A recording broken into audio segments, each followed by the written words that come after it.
안녕하세요. 선세기 월드 이슈 2026년 6월 22일 월요일입니다. 어제 스위스에서 미국하고 이란 간의 종전협상, 번협상이 시작이 됐습니다.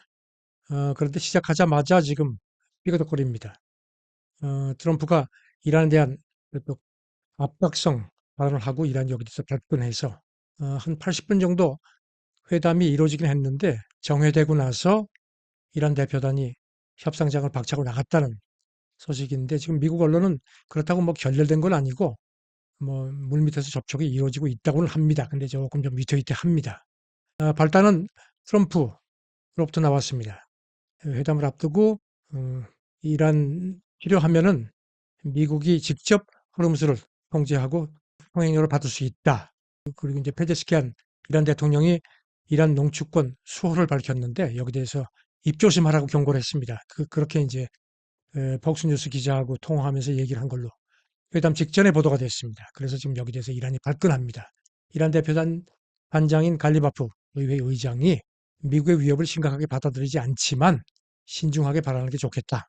그렇게 경고를 했습니다. 그리고 우리 군이 다른 방식으로 대응할 준비가 되어 있고 너희들이 무슨 말을 해도 흔들리지 않는다. 그러니까 기싸움에서 지지 않겠다는 겁니다. 트럼프가 또 그리고 앞서서 트루소셜에 헤즈볼라를 이란이 통제하지 않으면은 강하게 공격할 수 있다고 도 경고를 했거든요. 자전 어쨌든지 결렬되긴 했는데 지금 이게 완전히 그냥 깨진 건 아닌 것 같습니다. 에, 이번 회담은 그 중재국인 카타르하고 파키스탄이 같이 한 그 사자 대면 형식으로 이루어진 걸로 보도가 됐습니다. 이런 가운데 네타냐후 이스라엘 총리가 이란 핵 저지, 그다음에 헤즈볼라 공격에 대한 그 이스라엘 입장이 불변이라고 거듭 선언을 했습니다. 어제 그 50년 전 엔테베 구출작전 때 그 친형이 죽었는데 그 추모 행사에서 외교 상황이 어떻게 변하든지 간에 이란 핵무기 보유는 절대 용납하지 않겠다. 내가 이스라엘 총리를 하는 한은 절대 안 된다고 거듭 강조를 했습니다. 그리고 또 헤즈볼라에 대해서도 엄청난 군사적 성과를 지금 우리가 이루어졌기 때문에 절대 포기하지 않겠다. 필요한 만큼 레바논 남부에 주둔하겠다는 점을 거듭 선언을 했습니다.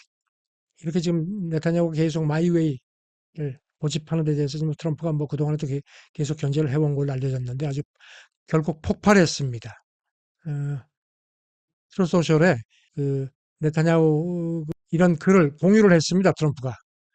뭔가 하면 흔들리는 네타냐후 재상기회 트럼프가 카드를 쥐고 있다는 이런 미국 보수 성향 매체 기사를 공유를 했습니다. 이 기사는 어떻게 되어 있냐면요.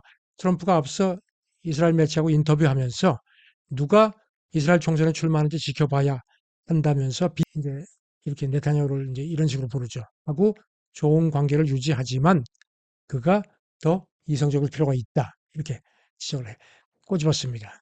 트럼프가 네타냐후를 지지할 가능성이 아직은 여전히 높다. 하지만 경쟁자들 트럼프가 언급을 했다. 그걸 꼬집었습니다. 그리고 트럼프가 이달 초에 네타냐후가 통화했을 때도 레바논 그 공격을 계속한 것에 대해서 도대체 무슨 짓이냐 미쳤다 감사할 줄 모르나 뭐 이렇게 아주 형을 쳤다는 점을 상기시켰습니다. 그리고 또 심지어는 내가 아니었으면 당신이 이미 감옥에 가 있을 거란 것까지 윽박을 질렀다고 전했습니다. 지금 뭐 네타냐후는 그동안에 이제 부패 혐의 재판을 받아왔죠. 그래서 트럼프가 자기가 이런 그 여기에 대한 정치적인 방풍막 역할을 해온 점을 상기신 겁니다. 월스트리트저널은 지금 두 사람 관계가 뭐 아주 돌이켰을 정도로 악화가 됐다 하면서 그 아시다시피 네타냐후가 10월에 총선을 치러야 되는데 지금 상태로 가면은 질 가능성도 있다는 겁니다. 그래서 네타냐후 입장에서는 전쟁을 계속 끌고 갈 수밖에 없는 그런 정치적인 그 절벽 끝에 몰린 상태라는 점도 상기시켰습니다. 지금 이렇게 그 이란하고 번협상이 지금 삐그덕거리는 상황에서 JD 벤스 그 미국 부통령 이 사람이 지금 이제 그 이란 협상하는데 이제 미국 대표단을 이끌고 있죠. 그리고 마코 루비오 미국 국무장관 두 사람이 이제 차기 공화당 유력 대선 후보인데 두 사람이 그 이 경전 협상에 임하는 그 위상이 사뭇 대조적이라는 겁니다. 여기 대해서 CNN이 이렇게 보도를 했습니다. 트럼프가 이걸 앞두고 종전 협상이 잘 되면 내 업적이겠지만 아니면은 내가 JD를 답할 거다. JD는 이제 벤스 얘기죠. 뼈 있는 농담이죠. 여기 대해서 벤스도 뭐 대통령이 종종 농담하는 거 아니냐 하는데 이게 상당히 뭔가 시사하는 바가 있다는 겁니다. 정치 평론가들 얘기는 지금 뭐 번협상이 지금 만만치 않은 걸로 예상이 되는데 자칫 어그러질 경우에는 벤스가 희생양이 돼서 대권 과도의 치명타가 될 수 있다는 전망을 했습니다. 그런데 이제 벤스가 이렇게 배팅하는 이유는 지난주에 이제 회고록도 내놨는데요.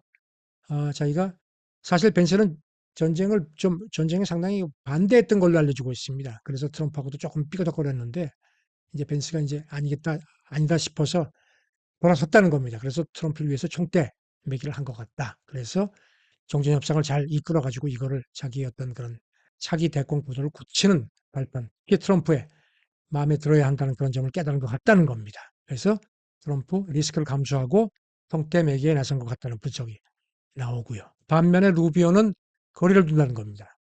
아시다시피 그 상원의원 때 그 상원 외교위 있고 해서 이란에 대해서도 잘 아는 외교 경험이 많은데도 지난주에 그 프랑스 G7 정상회담 때 트럼프가 기자회견하는 1시간 정도 뒤에 서 있으면서 내내 아무 표정도 없이 그냥 가만히 있기만 했다는 겁니다. 그게 상당히 어떤 이 경전 협상에 임하는 루비오의 어떤 이런 내심을 잘 드러내는 어떤 상징적인 모습이라는 겁니다.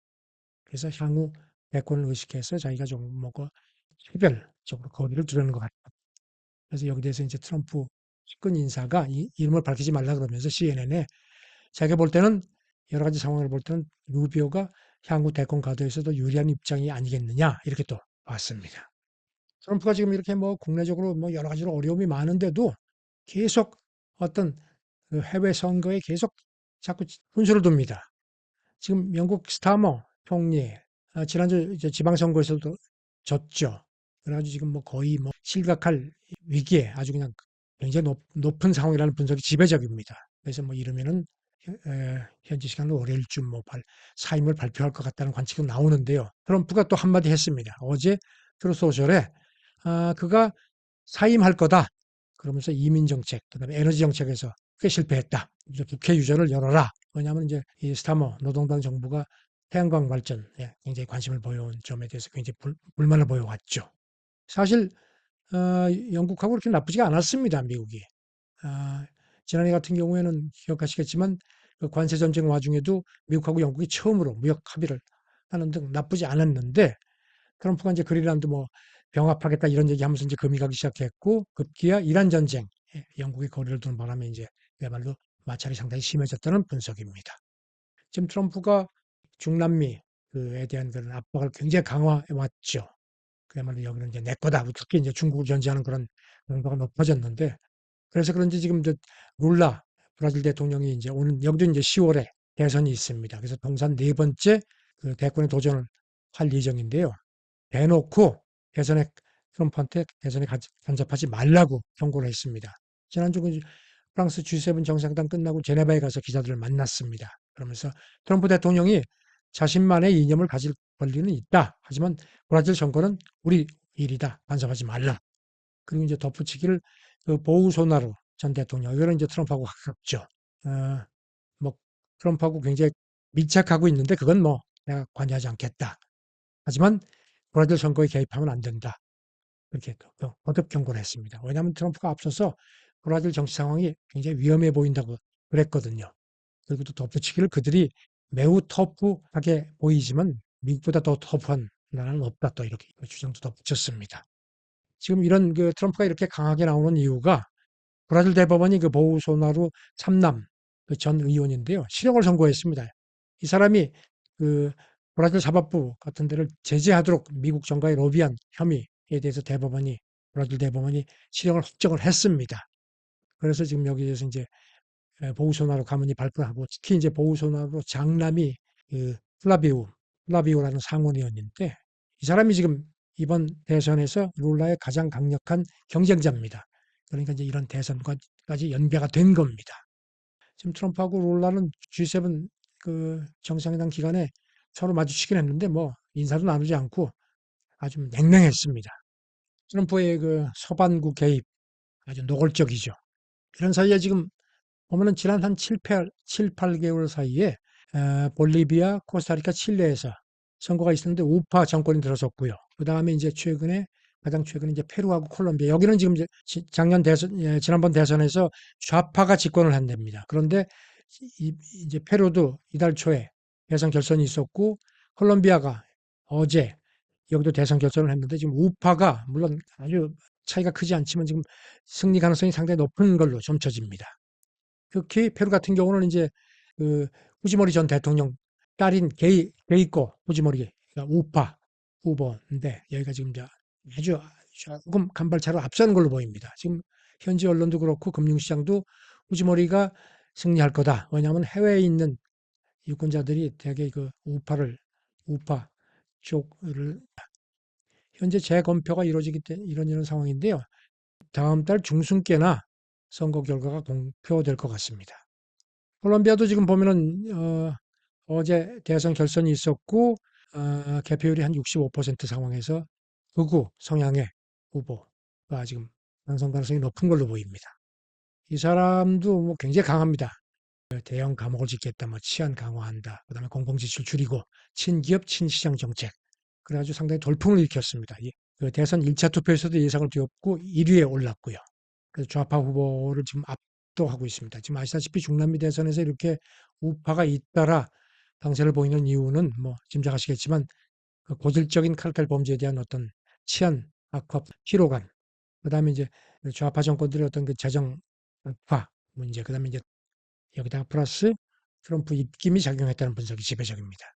트럼프는 아시다시피 뭐 대놓고 뭐 아르헨티나 밀레이, 그다음에 칠레 카스트, 그다음에 콜롬비아 그 에스프리아 이 후보들 아주 대놓고 지지를 해왔죠. 지금 미국도 11월에 이제 대선이 조금씩 가까워집니다. 기억하시겠지만 뉴욕 시장 조란 맘다니 그야말로 돌풍을 일으키면서 시장이 됐죠. 그러니까 뉴욕의 첫 그 좌파 시장이 됐죠. 그러니까 민주사회주의 성향으로 분류가 됩니다.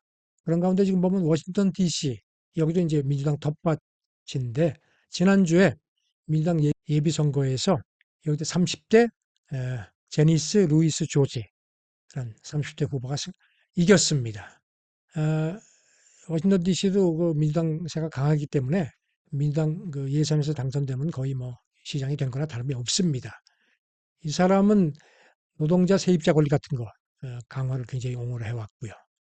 그런데 지금 자기가 임대료가 오르는 바람에 가족하고 같이 뭐 살던 집에서 쫓겨난 경험도 있고 한 그런 그 경험을, 그래서 이제 이런 그 저임 노동자를 위한 공공주택 뭐 이런 네, 굉장히 그 공약을 공조를 해왔습니다. 트럼프가 뭐 가만히 안 있죠. 여기 대해서 어, 만약에 루이스 조지가 시장이 되면은 워싱턴 DC를 되찾아서 연방 정부처럼 운영할 수 있다. 워싱턴 DC는 지금 자치권을 부여받고 있죠. 그래서 그거를 무력화시킬 수 있다. 이렇게 경고를 한 겁니다.